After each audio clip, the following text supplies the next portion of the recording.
Do we have time to go to the Sean Hannity audio? Sure. What did he do? I don't even know what this is about. One of his listeners called in last week while you guys were in Los Angeles, had heard the Ed Asner interview, and Hannity's been trying to get Ed on his show for a long time. And Ed keeps avoiding him and bad-mouthing Sean, but he was laughing at the fact when they were telling him that you were goofing on him. And he said he loves you guys. Yeah, I heard the Ed Asner thing on my MiFi. Oh, God. Brutal. Holy mackerel.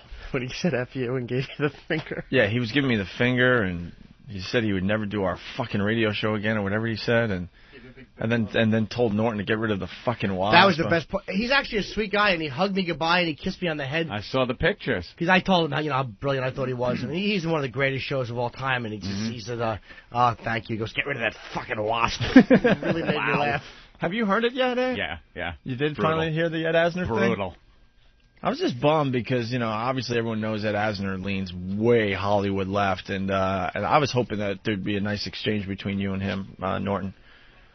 He seemed a little, to be honest with you, the reason I didn't, because whenever Voss starts putting his hand out, like, wait, let me tell you, you just know a non-point is about to be made. Voss is dumb. He'll make a point like, a lot of times suicide bombings are wrong. Wow, Rich, way to go out there and really, shed some light on the subject. So it was almost like I don't need to go after someone for their politics because he wasn't on for that reason. I really didn't care. Like, Hannity's a political show, so that's right. So I guess Hannity's been trying to get him on the show for a long time, and we discussed Hannity because Ed Asner was basically trashing Sean Hannity, and I basically said, Anthony, that I said I don't agree with Sean Hannity's politics, for the most part, but we think he's a good guy and a good broadcaster. I agree with a lot of Hannity. No, I know. So. Yeah. And can I say, instead of debating him, it was more fun selling you down the river? Oh, I know. Right. Dude, I can't wait to do another one of those shows. It was all about just throwing whoever was around under a bus. It was just blood and bus tires. That's all that was going on. When Ed Asner stepped right into a right hook, because Ben was trying to get my attention, and he's waving his arms like he does with that herky-jerky motion, and when Ed Asner goes, what does that mean? I'm like, let me tell you what that means. Oh. It was like that Sugar Ray Robinson punch in Raging Bull. Everything just slowed down. Yeah. I heard. You saw it coming a mile away when Ed Asner said that. I'm like, well, Ed, that's the signal our producer gives when the guest is really boring. Oh boy. Do you realize he hasn't been spoken to like that since 1962? Of course not. He's been respected. So anyway, I guess he got back to Sean Hannity that we had Ed Asner on, and Sean Hannity talked about it, and we got the audio. Oh. All right, Sean Hannity Show, thanks for tuning in. Tim is in Pennsylvania. Tim on the Sean Hannity Show. What's happening, Tim? How do you do, Sean? It's an absolute honor to speak with you, sir. It's an honor to speak with you, my friend. What can I do for you? I was listening to XM Radio, the Opie and Anthony show today. Opie and Anthony, we get along pretty good. Yeah, they find, Sean's our buddy, because they were talking to Ed Asner. At a celebrity at the World Poker Tour in Los Angeles, where they're transmitting from. Are they playing in that? Well, he was. Oh, Asner was. Asner was, and of course he got eliminated 20 minutes into the competition. Yeah, that's like the biggest thing now, celebrities playing big poker games. But he had some very interesting comments. He said that your political ideas were warped, that you were a mannequin, and far too pretty to be on television, that you should be modeling clothing and not talking about politics. This, by the way, comes from a guy that threatened, we got, they said, we got Rush, we got this one, we're getting Hannity next. Oh, it gets better. He also referred to Rush Limbaugh as the Gehrig of talk radio. The Lou Gehrig? No, Gehring. Oh, the Gehring. There's a big difference. I don't understand, Sean, why people, when you have, Churchill, my father was murdered on 9/11. Oh, boy. And calling them I'm Nazis. sorry. Thank you. You have, these women from New Jersey who are trying to use the blood of my murdered father to get Kerry elected. You have Ed Asner calling Rush Limbaugh a Nazi, calling you this and that. Why in the political debate are these people not purged? Tim, they get to say anything they want. And, God forbid a conservative says anything out of line, they're going to fire you and get you out of the loop. Hey, do you know if I'll write Opie and see if he can give me a copy of that tape, all right? Tell him I'm going to give those guys a call. Oh, definitely. All right. Tell him I said hi when you talk to him. I definitely shall. All right, we'll take a break. We'll come back. Maurice Hinchey next. And we gave him the tape of the show. Yeah, he's got to understand, like Norton is agrees with pretty much everything Hannity says, but he went the other way in this interview. Oh, yeah. did I disagree with Hannity too? Oh, for Ed Asner? Of yeah, course. yeah. So there's a note explaining everything. So. Oh, there is? All right. All taken care of. See if I approve. I hope he plays that on his show because it was so. Tell him just whatever. He's a radio guy. He'll figure it out. All right, and then okay, you just say extremely conservative. Thank you. So good. What did he write? It says. In the interview, Anthony's playing in the tournament still. Jim Norton, who is extremely conservative, plays the part of the bleeding heart liberal in order to woo the favor of Ed Asner. It's pretty funny, but all done as a goof with no disrespect to Mr. Asner. Oh, you put profanity so they can fix it. Cool. Just so they're not all right, aware. Good. And then what's the other clip you got me for today? The other clip was one of the fans sent it in. They were talking about us on the 90s on 9 channel. Nothing bad. They just saw your posters out there and talking about drawing mustaches and boobs on the posters with markers. Nothing What do really. they work for? Captain Morgan? That stinks. The Wacky. captain was here. Little mustaches. It's a quick clip. Let's listen. Mustaches. About Opie and Anthony. Know anything about those guys? No. There's a big picture of him in the hall. I know. What's up with that? It's kind of scary. I do like him a lot, but not that much. What's up with that? I'm actually thinking about breaking out like the good old 64 box of Crayola, and I'm going to draw a big picture of myself. Oh, see, I was just going to draw on them with Sharpies, but Crayolas are good, you too. You want to go over there with Sharpies and do mustaches? Well, they already have mustaches on the picture, don't Well, they? that's true, but big black ones would be really cool. Let's give them boobs. Okay. We can go do that. Sure, why not? Nice. Wow. Don't they have a grunge song to play? Shut up. Shut up. I don't know. They want to put You're on a little, music channel. Shut up. little Alice in mustaches. Chains. Little. I would be thinking it'd be funny Little because mustaches. Anthony already has a goatee, but I think Opie would look cute with a Raleigh Fingers handlebar. To see you mustachioed would really make me laugh. Well, they're having a little mustaches. fun. Having a little fun. That's great. Play some Alice in Chains. A little fun. I don't know. I think it's kind of cool. Silly. Oh, guys. The stepping out, Chaunce Hayden lies. I know, whatever.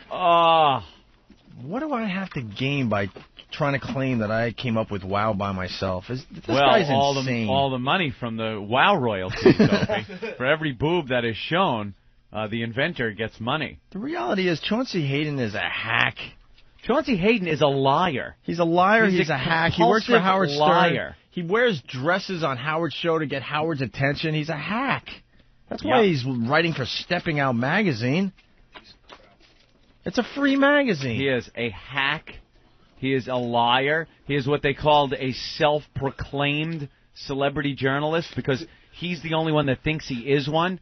He's a peripheral Howard Stern character, which there have been many over many years. You are one of a bunch of these freaks that get used and thrown away. That's all you are. Your claim to fame is you're one of Howie's little hacks. And that's it. Outside of that circle, you're unknown, you dumb shit. And he makes stuff up. He changes lines in interviews. He was bashing Howard when he was doing the interview with us. And he goes to Howard and bashes us. He's got no loyalty. He's got no friends. And his latest article in Stepping Out, you know, he's in some kind of hot water, I guess, with the SEC. I don't know, whatever. The SEC, yeah. Did I say, yeah, whatever, SEC. And then part of this article, the headline is, Opie and Anthony, the truth be told. Ooh, the truth, Anthony. This must be the truth? This must be crazy stuff. One of my favorite lies comes from failed radio host Opie and Anthony. Remember these two Howard Stern imitators?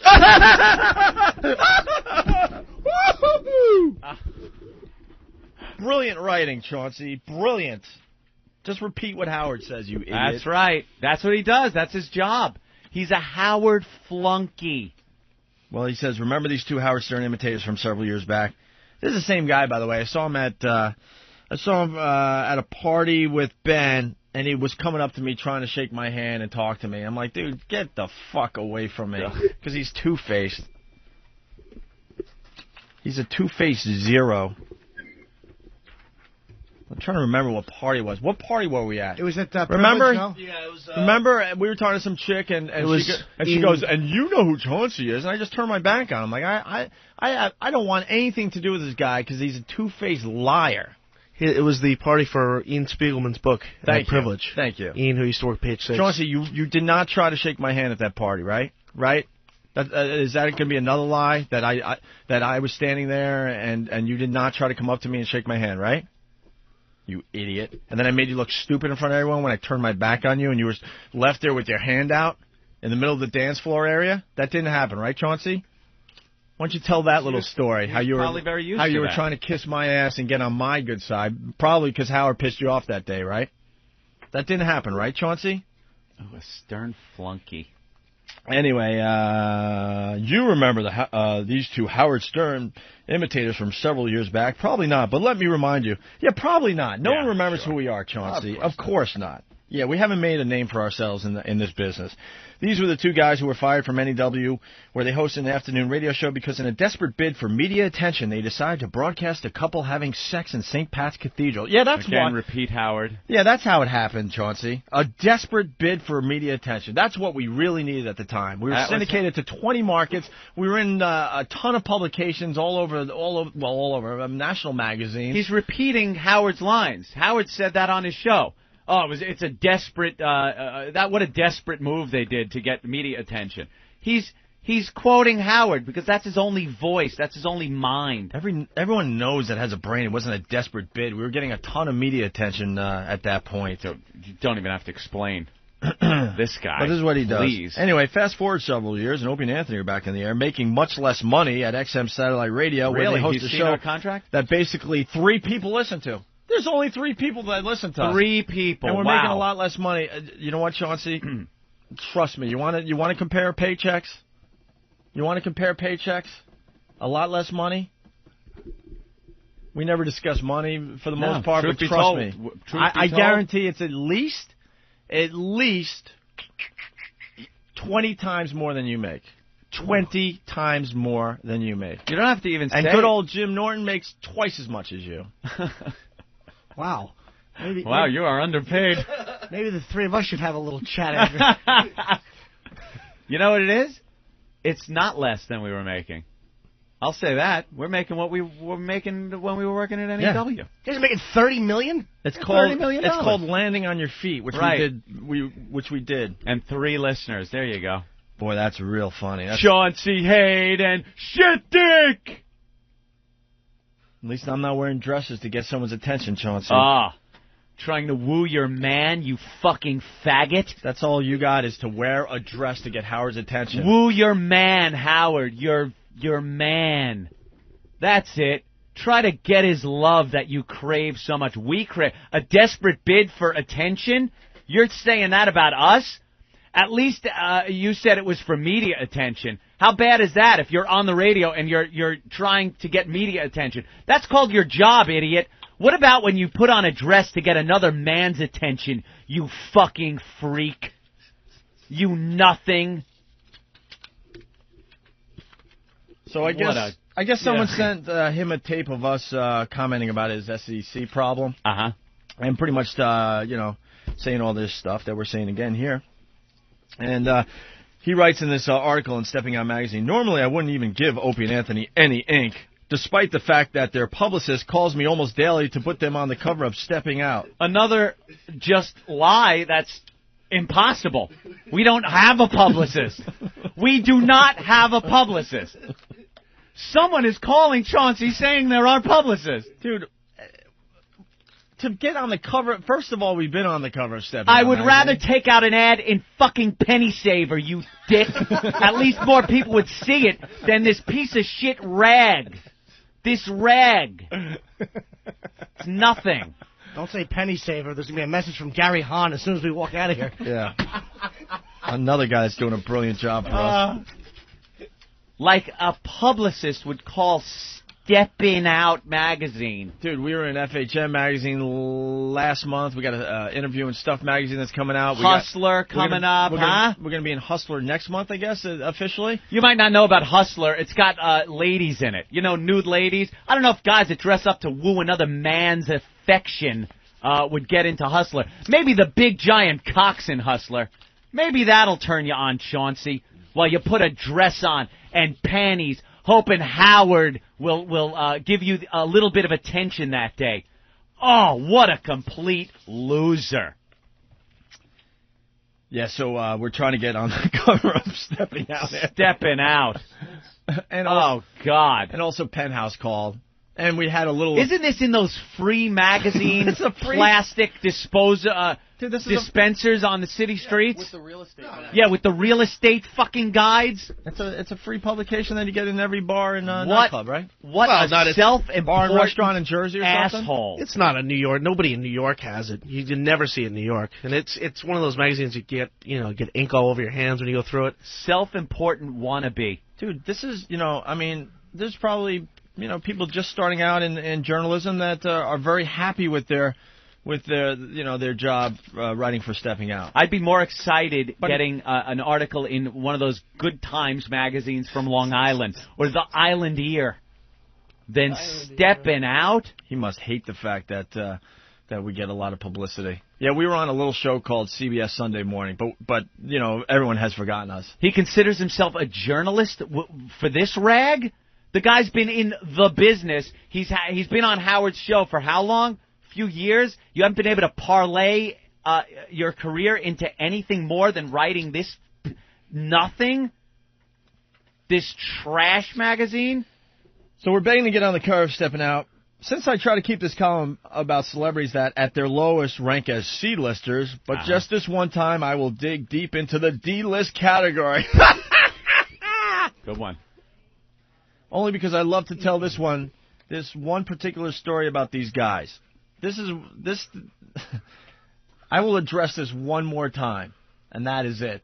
This is the most. He loves this one. This is the most ridiculous lie this guy has told.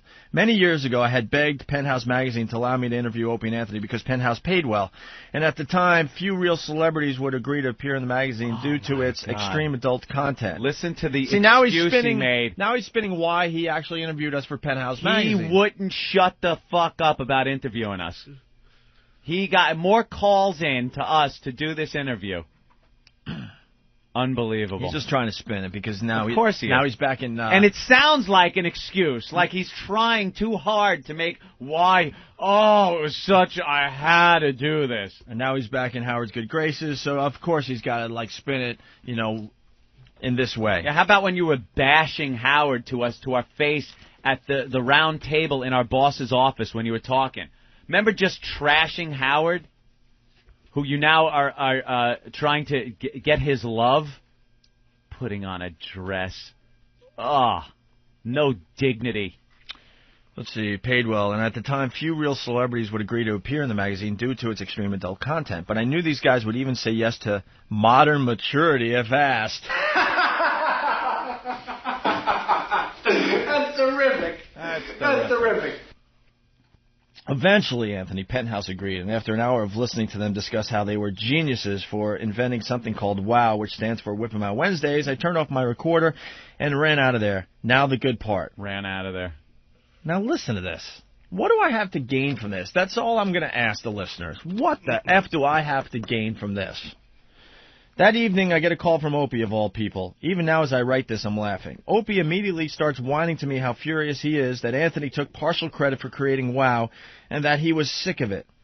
He actually begged me to change their answer to my who invented WOW question and remove Anthony's name so he would get full credit as the only one, the only true inventor of Whip 'em Out Wednesdays. Because WOW is as important as the telephone and the railroad, and the inventor goes on to get a lot of money from the... What? And then he writes, "Wow is right. I couldn't believe my ears. By the way, I hate to admit it, but yes, I actually changed the answer per Opie's request." Huh? What the... Who the... So now Opie obviously hates me, and I don't blame him.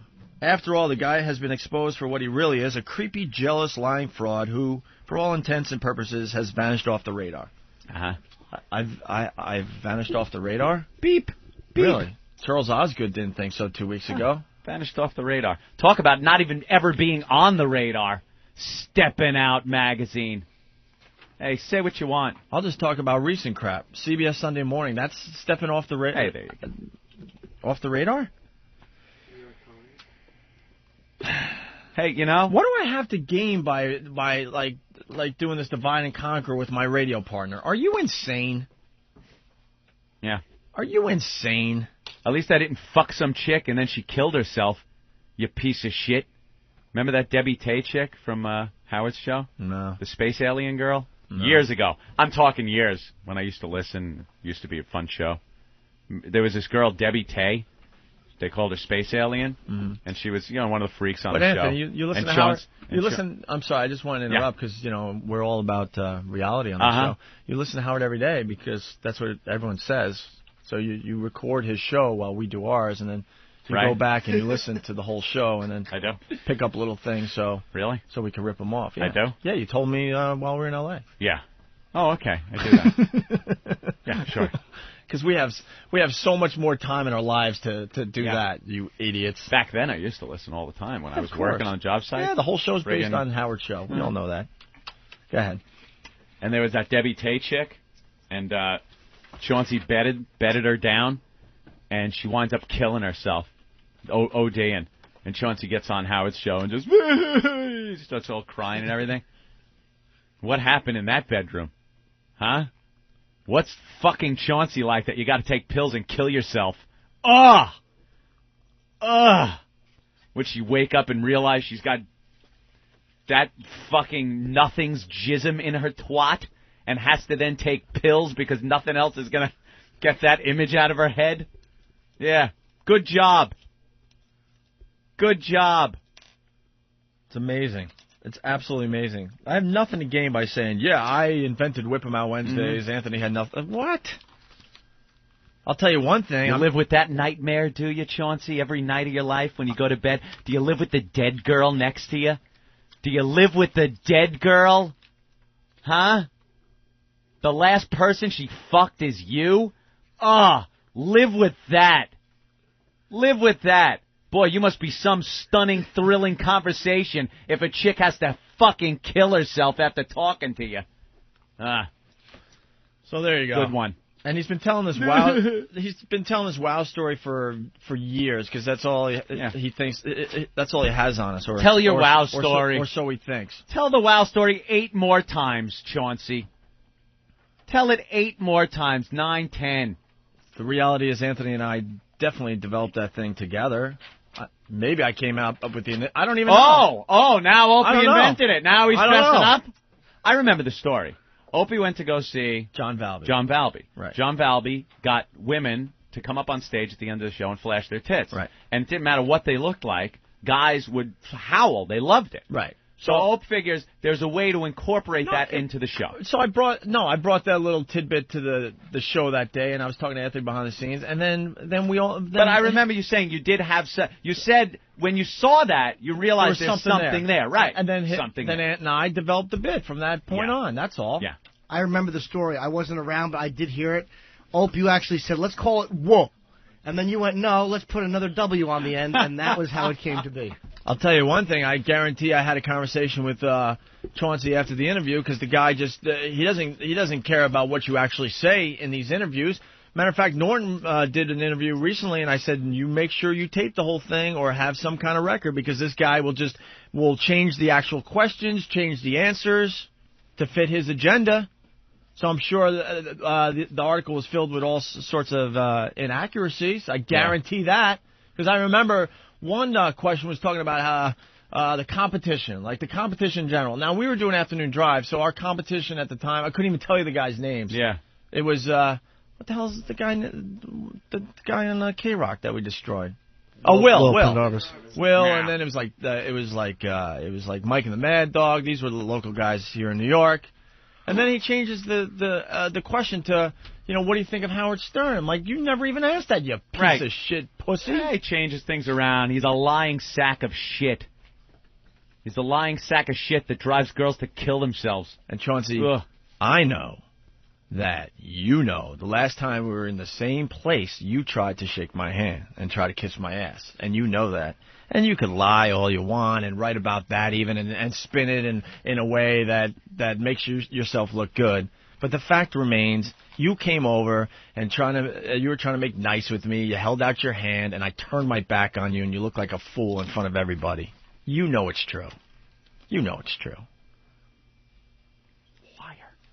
Liar. All right, well, break. How many breaks do we have to do? Your rag. Huh? Just right for your rag. I'll just break here, and we'll get Bob in here. And Bob, right to the end. Who? Bob who? Not you. Not you. You. Don't tell me that Bob came here to do the dwarf audio. He did. He did. And you know what? He's When he still called sick. me, when he called me last night too, he's like, what time should I come in? I'm like 8. He goes, well, what time? I got there last time at 7:30, and you guys didn't get me until 9. And I'm just like, oh, and you did it to him again. Bob who? Where is he? He might have left. I think he was getting kind of pissed. Is he still here? Oh, boy. Oh, he went to smoke. Oh, he went to smoke. All right, he's going to smoke, and we're going to go smoke, too. There is nothing quite like a Cuban cigar. Right, Ramon? The rich texture, the full flavor, so relaxing. Oh, fiddlesticks.